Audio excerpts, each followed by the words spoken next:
salah satu di FKM yang kami lihat salah satu adalah kawasan tanpa rokok yang memang sudah menjadi ini, dan saat kami observasi memang berbeda dengan fakultas lain ya yang masih ada kawasan masih ada masyarakat yang merokok seperti itu.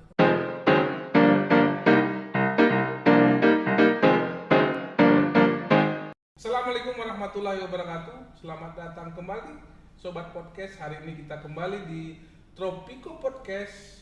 Hari ini kita kedatangan tamu yang sangat luar biasa dari Kementerian Kesehatan. Ini ada Ibu Dr. Gigi Marlina Ginting MKes.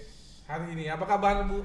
Baik, Marlina. baik, sehat. Boleh perkenalan diri ke Sobat-sobat Podcast Bu Lina? Oke, selamat siang sobat-sobat podcast Tropico ya. Tropico Podcast Kak. Tropico Podcast. Oke. Ya. Senang berada di sesi ini. Saya Marlina Ginting, persisnya dari Direktorat Promosi Kesehatan dan Pemberdayaan Masyarakat Kementerian Kesehatan RI.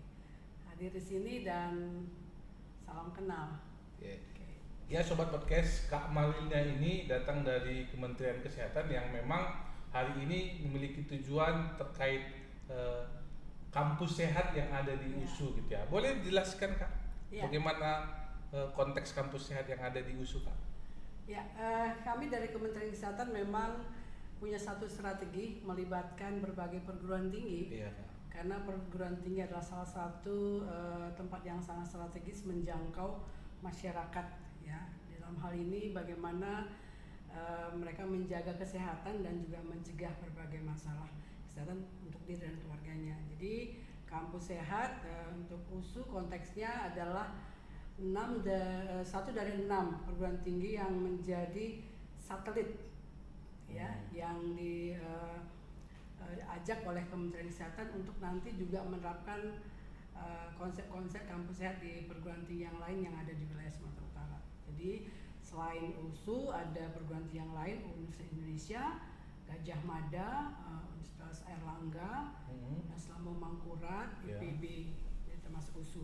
USU berarti satelit ya Kak? Ya, nanti dia menjadi satelit pendampingan bagi perguruan tinggi yang lain, bagaimana menerapkan kampus sehat sesuai dengan yang tadi yang sangat strategis, di mana mahasiswa yang berkumpul ya, saya kira sebuah komunitas yang memang yang menjadi kelompok usia ya, kelompok usia yang memang kelompok usia produktif dan tentu nanti bisa menjadi angkatan kerja yang produktif. Jadi dia dibekali dengan bagaimana dalam lingkungan kampus itu dikenalkan tentang upaya-upaya pencegahan masalah kesehatan.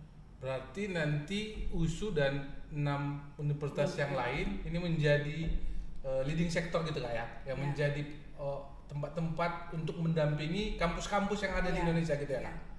Jadi tahun 2018 sebenarnya USU itu sudah menjadi bagian penting bagaimana mengembangkan kampus sehat yang dilihat oleh Kementerian Kesehatan. Memberikan input kepada pembuatan pedomannya yang akan nanti digunakan secara nasional. Jadi kenapa USU menjadi kampus yang satelit bagi perguruan tinggi yang lain? Karena dia sejak 2019-2020 sudah mengembangkan kampus sehat. Sehingga dia punya pengalaman, dia punya inovasi-inovasi, sehingga nanti ini bisa diterapkan. Jadi kita pakai wilayah, sehingga tahun 2020 kita punya target 20 perguruan tinggi baru. 2022 yang akan menjadi 20 perguruan tinggi yang baru yang akan didampingi oleh 6 satelit tadi. Jadi nanti kelihatannya USU akan mendampingi 4 kalau nggak salah di tahun 2022. Tahun sebelumnya 1 dari WINSU ya kalau tidak salah ya, seperti itu.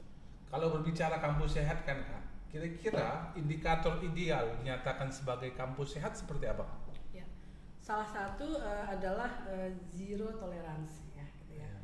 Baik untuk kekerasan ya, untuk seksual gitu ya. Seksual, kemudian tidak narkoba gitu ya, kemudian juga aspek-aspek terkait dengan penggunaan produk tembakau segala macam seperti rokok itu. Gitu ya. Kemudian juga bagaimana kampus juga mempunyai lingkungan yang sehat, punya komunitas-komunitas yang sehat. Kemudian juga bagaimana penerapan perilaku hidup bersih dan sehat di kampus. kemarin kami lihat selama kami berada di Universitas Sumatera Utara, fasilitas-fasilitas itu sudah sangat terlihat gitu ya. Salah satunya fasilitas cuci tangan pakai sabun gitu ya. Sudah banyak ya Kak? Ya sudah ada, kami lihat beberapa titik, kami ke berbagai fakultas dan juga fasilitas-fasilitas kesehatan yang ada di Universitas Sumatera Utara juga memungkinkan. Kemudian regulasi-regulasi terkait dengan kawasan tanpa rokok juga sudah ada, kemarin kami lihat. Kemudian juga tempat-tempat aktivitas mahasiswa yang memungkinkan juga mereka bisa melakukan hidup sehat, lingkungan, tempat sampah yang terpilah, seperti itu juga sudah ada. Kemudian memberikan tempat mereka berinteraksi.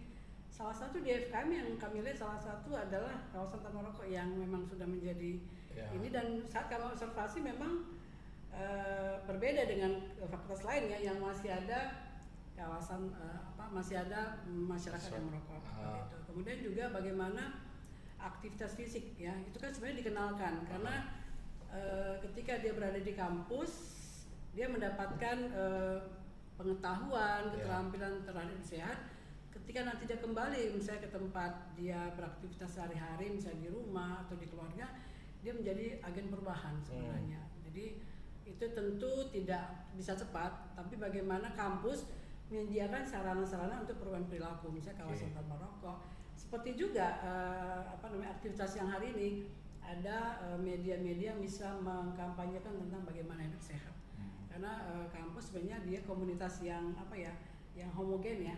Jadi komunitas-komunitas misalnya usia, visinya dalam sedang meningkatkan kapasitas tentang akademiknya. Jadi itu sebenarnya dia punya potensi berkelompok ya, dan itu isu-isu kesehatan juga diangkat. Jadi saling mempengaruhi, peer group ya. Peer group ya. Jadi kalau kita mau simpulkan yang Kakak sampaikan tadi, dari aspek sarana dan prasarana di USU sudah mumpuni untuk beberapa perubahan perilaku ya, kawasan tanpa rokok ya. Kemudian cuci tangan pakai sabun.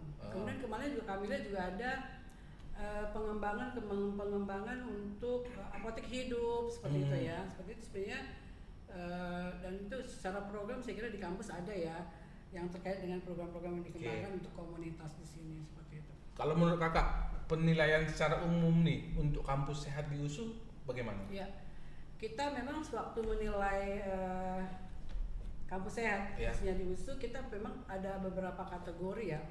Jadi ada nilai yang tertinggi itu adalah bobotnya adalah ketika dia ada aktivitas, ada sarana prasarana gitu dan juga ada regulasi-regulasi dan komitmen pimpinan seperti itu. Jadi ketika 4 ini terpenuhi sebenarnya dia ya sudah mendapatkan bobot yang baik ya, seperti itu. Berarti secara tidak langsung USU sudah mendapatkan nilai terbaik dari statement Kakak. Ya kita akan ke arah sana karena di samping itu kita juga melihat inovasi yang ada di luar daripada kategori nasional ya, seperti itu. Kita punya beberapa kriteria nasional tapi tetap kita harapkan adanya inovasi-inovasi seperti itu. Kira-kira Kak, kalau kita mau adopsi inovasi yang sudah terlihat dilakukan di tempat-tempat lain seperti apa Kak? Salah satu sekarang kan era digital ya. Ya. Sebenarnya ketika masyarakat ya dalam hal ini mahasiswa, semua aktivitas akademika sebenarnya bukan hanya mahasiswa dalam hal ini, sebenarnya kita kalau di tempat yang lain bagaimana kantinnya gitu ya. Kantinnya sehat gitu ya. Dia menyediakan makanan beragam gitu ya, beragam dan juga tentu dengan kriteria kesehatan ya. Jadi rendah gula, rendah garam dan rendah lemak seperti itu. Inovasi yang lain sebenarnya mereka juga punya kelompok-kelompok gitu ya, kelompok-kelompok agen perubahan seperti itu. Peer group tadi ya? Peer group. Jadi bisa individu juga. Jadi dia menjadi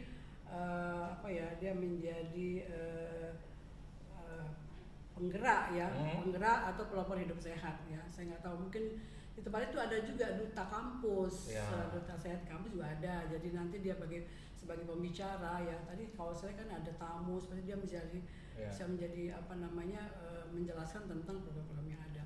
Kemudian ini adanya sisi informasi yang dikembangkan itu adalah oleh mahasiswa-mahasiswa.